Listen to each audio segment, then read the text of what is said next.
bienvenue dans l'émission Parole de femmes.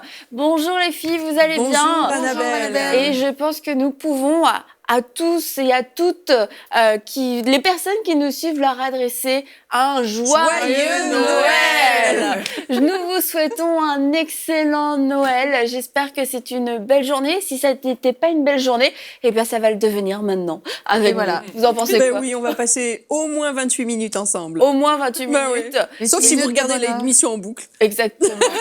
Puis vous pouvez du coup profiter de revoir vos émissions préférées de toute l'année.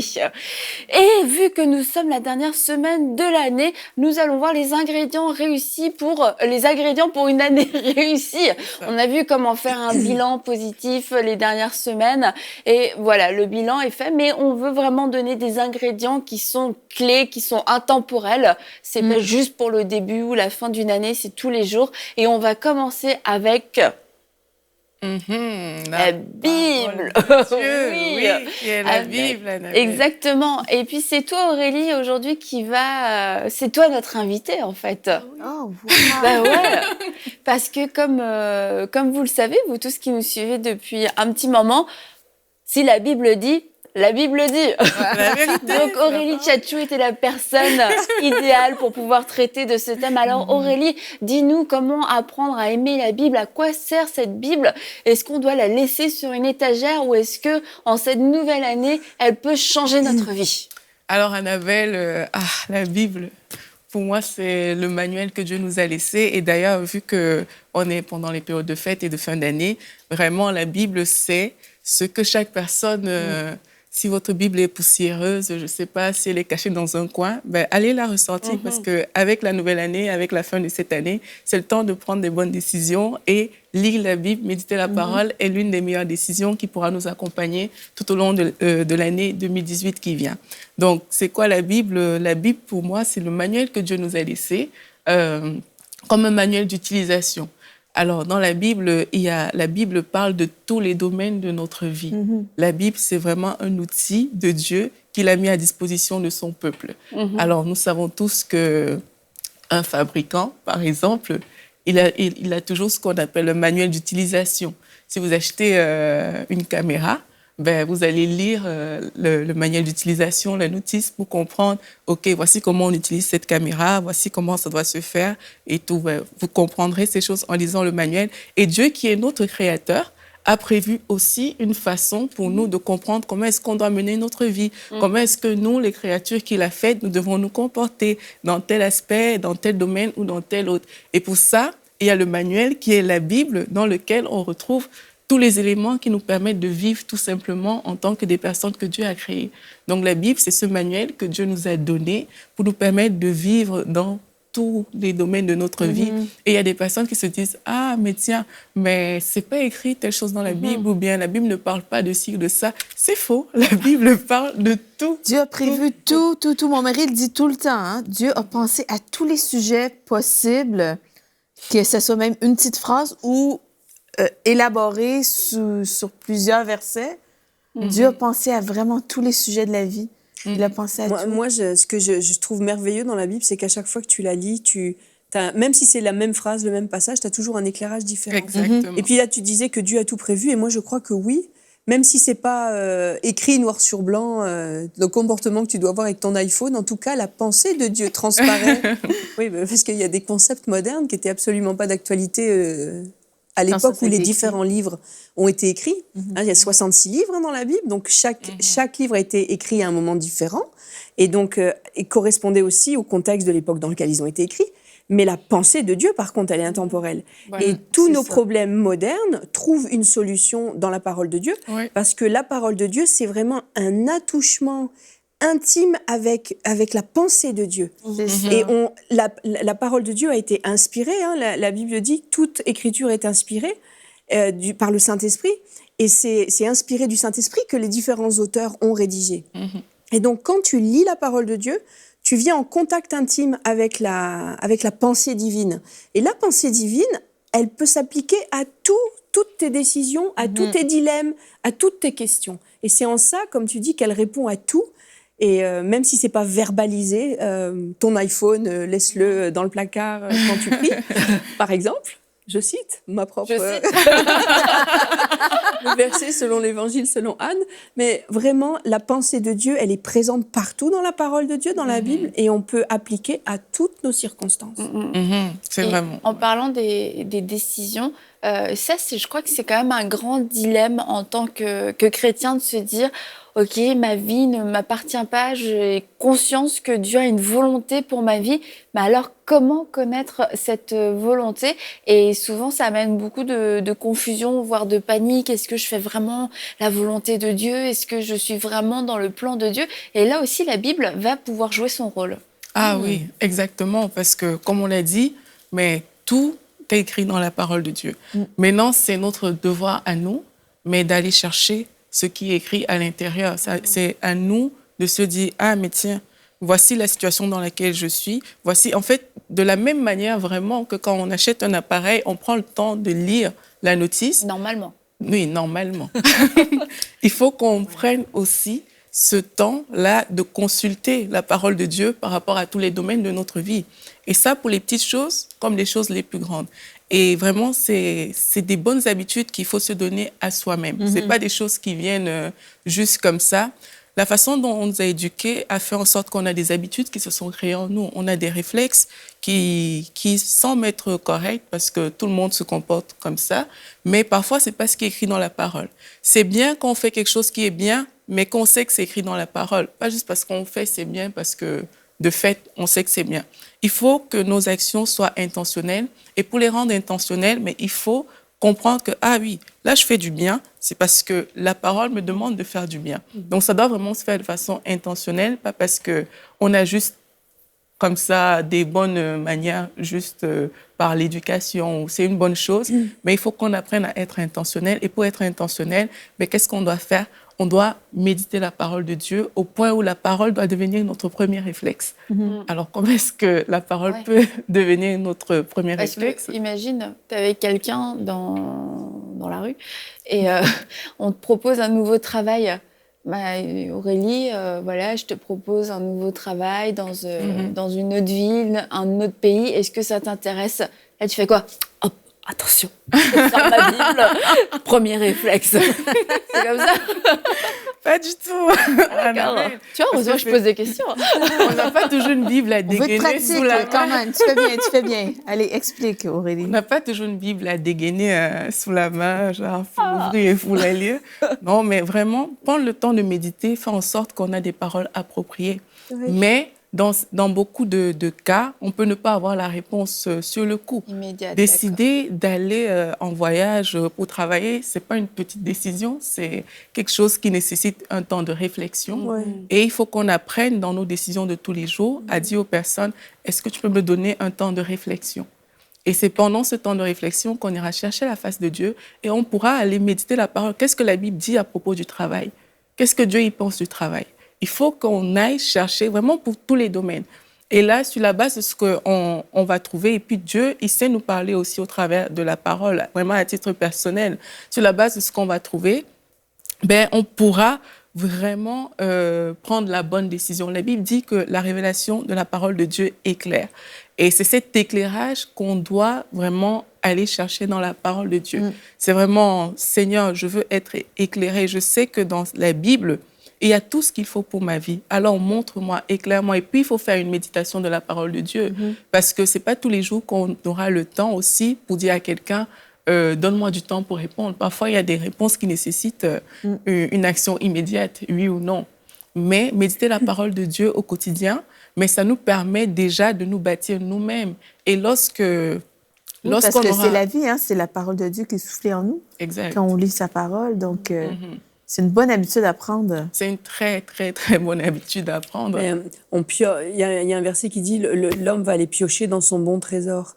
Et quand on lit régulièrement la parole de Dieu, il y a vraiment un dépôt qui se fait. Moi, je l'ai déjà dit dans d'autres émissions, mais j'ai vraiment cette image de comme un grand fleuve, un peu comme le Nil qui passe et qui va déposer des dépôts là sur le sol. Et la parole de Dieu, quand on la lit, quand on la médite, c'est comme un gros fleuve qui passe et qui va déposer un limon, on appelle ça, et ça va devenir très fertile après. Et quand on se retrouve dans les situations de la vie, c'est sûr qu'on va pas toujours dégainer, verser un tel, verser un tel. Mais par contre, il y a le dépôt qui a été fait dans notre vie et qui va nous permettre de voir d'abord si c'est contraire au principe de Dieu. Le métier, par exemple, tu parlais d'un travail. OK, on a un travail qui se présente. Est-ce que si j'accepte ce travail, ça va rentrer en conflit, en opposition avec ce que la parole de Dieu m'a enseigné, au niveau de la morale que ça implique, au niveau peut-être de l'occupation du temps, au niveau De la famille aussi. de la famille, au niveau aussi, est-ce que je suis attirée par ce travail parce que ça va aller chercher en moi un désir de cupidité? Il y a plein de choses qui vont ressortir parce qu'on a un bon dépôt. Mais si on lit jamais la Bible, eh ben on l'a pas ce dépôt-là et on est complètement perdu devant les décisions de la vie. Mais c'est ça, ceci dit, celles qui nous écoutent puis qui se disent « ben moi, je lis jamais la Bible », cette émission est faite pour juste encourager les femmes à découvrir aussi l'importance, les trésors, qu'on soit habitué à lire la parole à tous les jours ou pas du tout. Ceci est une émission pour encourager les gens à se plonger, à plonger les regards dans ce que Dieu dit à propos de nous. Il y a plein de choses qu'on va découvrir qui nous sommes, plein de choses. Je sais qu'Aurélie, tu as plein de choses à nous raconter, à nous dire, mais juste que les gens vraiment sachent que c'est un encouragement juste à découvrir cette parole-là et juste pas paniquer. Si ma Bible est pleine de poussière, c'est le temps pour démarrer une année vraiment sur du bon pied. Il faut pas tomber dans le cliché. Peut-être celles qui nous écoutent, comme tu dis, lisent pas habituellement la Bible ou l'ont peut-être jamais ouverte. La Bible, c'est pas un mode d'emploi complètement. C'est pas fais pas ci, fais pas ça, fais ci, fais ça. C'est pas aussi basique que ça. C'est vraiment la pensée de Dieu.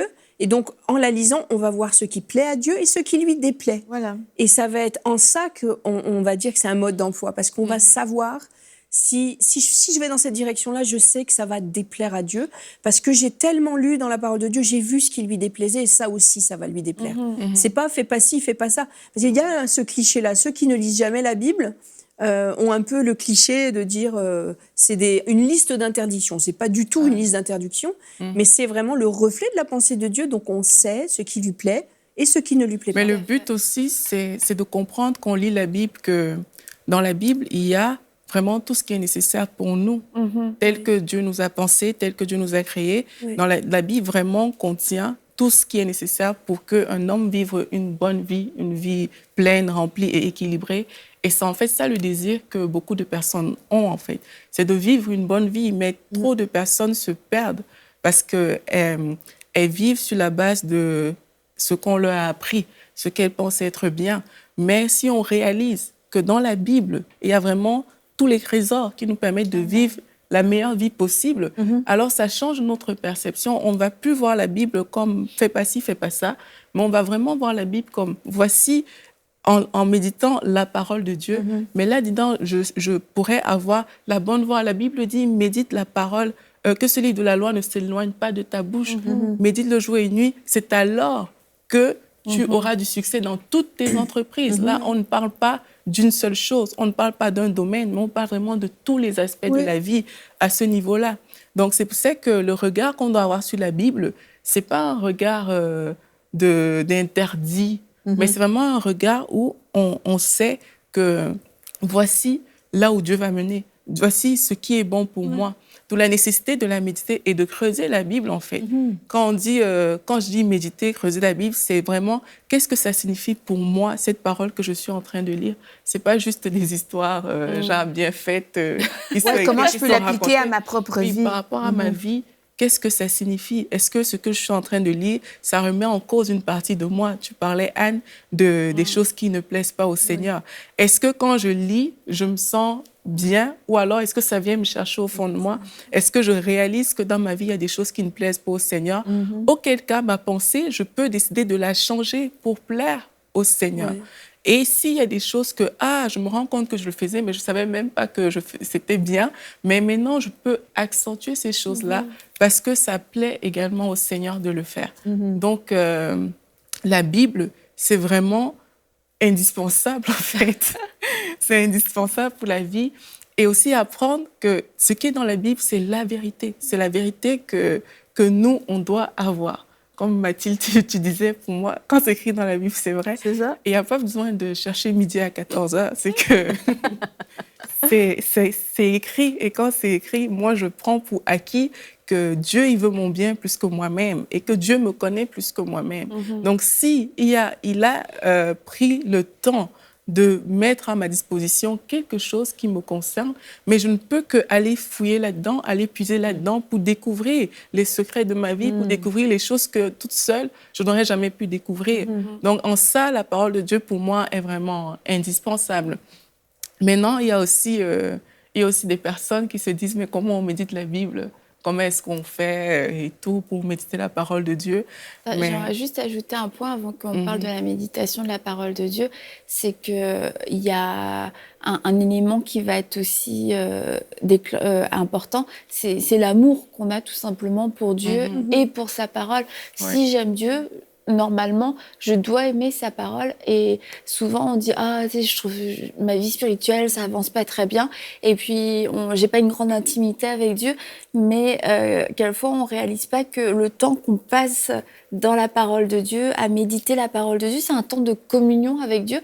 Parce que, comme on l'a dit, c'est le cœur de Dieu qui est là. Et ça fait penser, tu sais, aux femmes qui attendaient leur mari quand ils partaient à la guerre et tout. Ils envoyaient des lettres. Et aujourd'hui, on va recevoir un mail, un texto. Mais tu sais, t'es amoureux, tu veux savoir ce qui se passe, tu vas avoir des nouvelles, etc. C'est pas, encore un message. On attend, on est impatient, on veut savoir ce que l'autre vit, ce que l'autre pense, on veut avoir des nouvelles. Et la parole de Dieu, c'est un petit peu, on peut avoir ce même rapport d'enthousiasme et d'amour. C'est un mot, une lettre que Dieu m'écrit à moi-même. Et j'ai envie de savoir ce que Dieu va me dire, en fait. Et je peux pas dire, je veux m'approcher de Dieu, mais je veux pas le faire au travers de ta parole. C'est juste toi et moi. Mais Dieu a trouvé ça bon de nous laisser sa parole pour que on puisse toujours la voir sous nos yeux, pour qu'on puisse la méditer jour et nuit. Et la Bible nous dit qu'il y a une joie, en fait. Il dit, je mets ma joie dans ses préceptes, je mets ma joie dans la loi, et dans cette loi, dans la parole de Dieu. On peut avoir une joie, en fait, un rapport d'amour et de joie avec la parole de Dieu, et non pas, il faut que je lise la Bible, il faut que je lise ce livre, il faut que je la comprenne. C'est pas une corvée du tout. Ouais. Moi, j'ai souvent, en tout cas, j'y ai déjà réfléchi, j'ai dit, mais qu'est-ce que Dieu nous a laissé pour entrer en contact avec lui? Parce que c'est pas dans le monde du visible, donc il n'est pas là, assis à côté de moi, c'est Aurélie qui est assise à côté de moi. Mais Dieu nous a donné comme héritage 3 choses importantes. Et par ces 3 choses, on entre en contact avec lui. Il y a la nature en premier, les grands espaces naturels. Parce que quand on s'approche de la création, on s'approche du Créateur. On voit sa grandeur, sa magnificence, sa perfection. On voit ces merveilles sans nom quand on est dans les grands espaces. La deuxième façon, c'est sa parole, la Bible, parce que la parole a été inspirée par la pensée de Dieu. Et donc tout ce qui est de Dieu, tout ce qui est dans la parole nous aide à entrer en contact avec lui. Et la troisième chose, c'est la prière. Et ces 3 choses-là, c'est des trésors que Dieu nous a laissés en héritage pour qu'on s'approche de lui. Et c'est pas une corvée de lire la Bible. La Bible, c'est absolument pas une corvée, c'est un mot. C'est donner la parole à Dieu dans ma vie que de lire la Bible. C'est de dire, qu'est-ce que tu as à dire pour m'encourager? Qu'est-ce que tu as à dire pour me corriger? Qu'est-ce que tu as à dire pour me parler de l'avenir? Qu'est-ce que tu as à dire pour me parler de mes blessures? Qu'est-ce que tu as à dire pour me parler de mes complexes? C'est vraiment, tu donnes la parole à Dieu quand tu ouvres ta Bible. C'est pas une corvée, c'est juste, tu t'assois, puis vas-y, parle-moi. Tout à fait. Et la Bible nous dit dans le psaume 1 que ça commence « Heureux l'homme qui ne marche pas en compagnie des moqueurs ». Mais à partir du verset 2, ça dit « Mais qui trouve son plaisir dans la loi de l'Éternel et qui la médite jour et nuit ». Et là, on parle de trouver son plaisir. Ça veut dire que lire la Bible devrait être un plaisir pour beaucoup de personnes. Et on dit « Heureux l'homme qui trouve son plaisir ». Et ça devrait être une source de joie. Amen. Parce que l'homme qui trouve son plaisir dans la loi de l'Éternel est heureux. C'est un fait. Et moi, je ris parce que, vous voyez, une parole comme celle-là, « Heureux l'homme qui trouve son plaisir dans la loi de l'Éternel ». Les gens cherchent à être heureux. Mais où est-ce qu'ils vont trouver cette joie? Ils vont penser qu'ils vont trouver cette joie dans les sorties, dans plein de choses, dans différentes choses. Mais la Bible dit « Heureux l'homme qui trouve son plaisir dans la loi de l'Éternel ».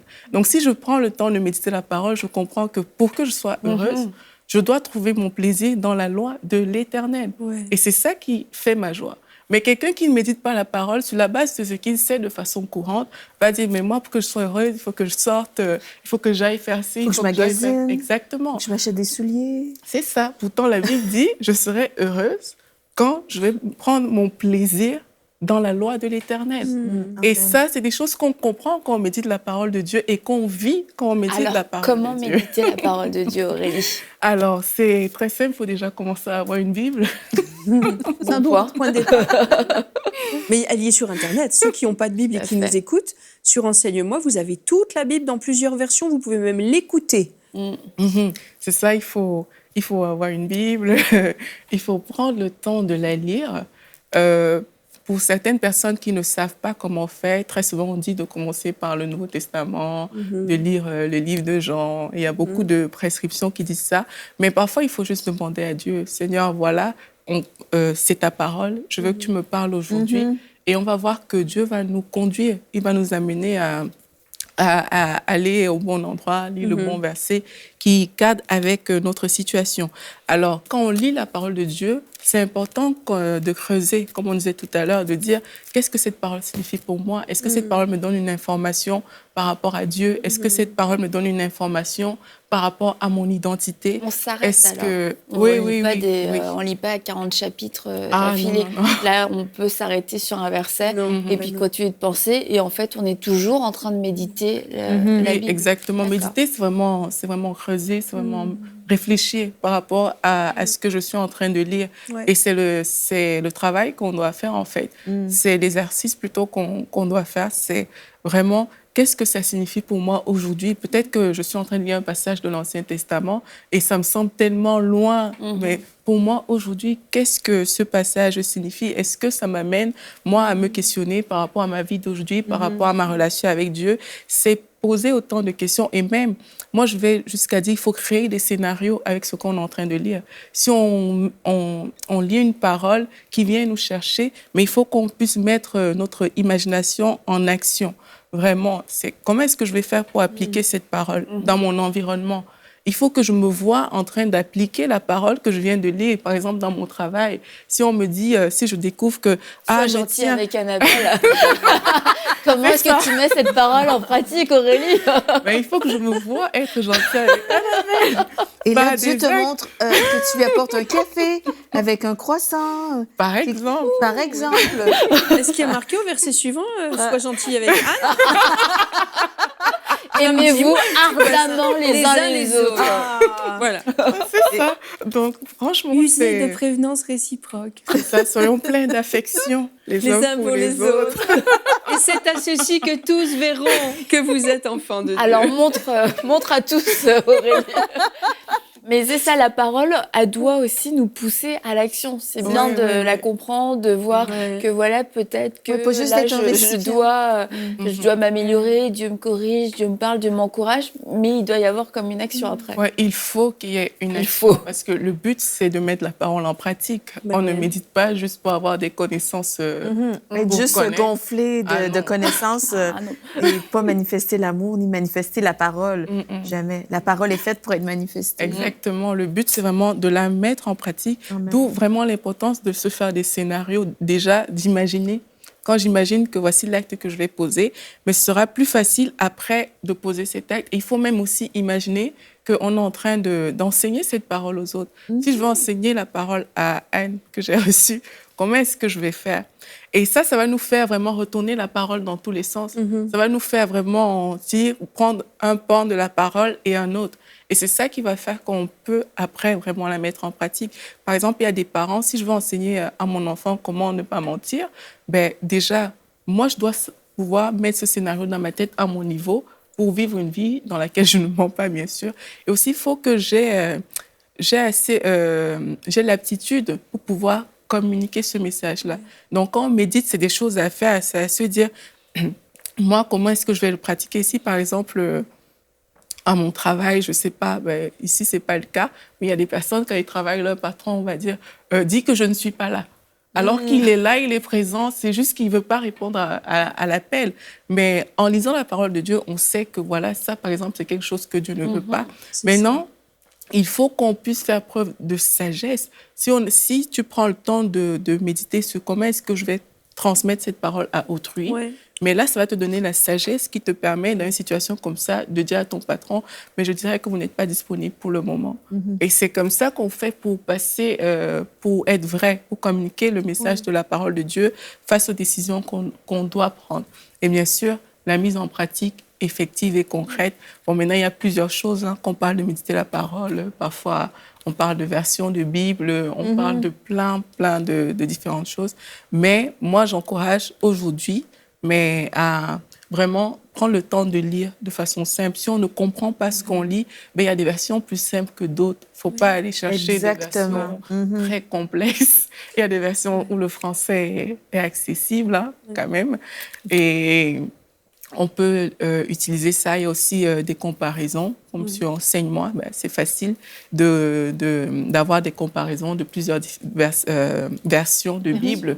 Et là, ben, on peut voir que, mais tiens, ici, le mot est plutôt dit de telle manière et comprendre assez facilement ce qu'on est en train de lire. Donc, c'est vraiment important de méditer et de faire vraiment preuve de sagesse parce que trop souvent, quand on lit quelque chose dans la parole, avec notre zèle et tout, on est comme la Bible a dit, point barre, c'est bon, on s'arrête là. Je ne suis pas comme ça. Quand tu dis juste la Bible a dit, pas point barre. Mais il faut être sage. Il faut pouvoir communiquer le message de la parole avec beaucoup de sagesse. Parce que c'est sûr que la Bible dit des choses et c'est important de nous vraiment de dire, OK, mais là, la Bible me dit ça, il faut que je trouve le moyen de transmettre aux gens qui m'entourent. Parce que le but, c'est de mettre en pratique. Et qui dit mettre en pratique, dit on me voit le faire, on me voit en parler, on me voit communiquer cette parole de la bonne manière. Ça ne sert à rien que les gens ils soient froids quand on parle de la parole de Dieu parce qu'on n'a pas su utiliser notre intelligence pour... Bien, merci beaucoup Aurélie. Docteur Aurélie, j'ai envie de dire. Docteur de la parole. Donc, vous l'aurez compris, la parole de Dieu est un ingrédient indispensable pour une année réussie, une vie réussie, la parole de Dieu. Et la vérité, elle est vivante.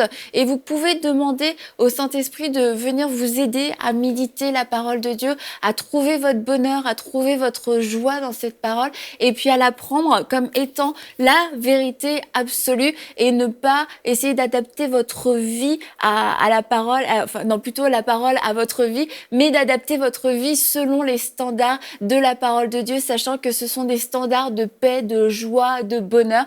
Et nous voulons encore vous souhaiter un excellent Noël. Et rappelez-vous, Noël, oui, c'est le temps des fêtes, mais c'est avant tout le moment de pouvoir célébrer Jésus, de pouvoir en parler autour de vous. Et je prie, si vous êtes seul, que vous puissiez vivre l'amour de Dieu aujourd'hui. Et on vous dit à très bientôt, à demain pour une prochaine émission.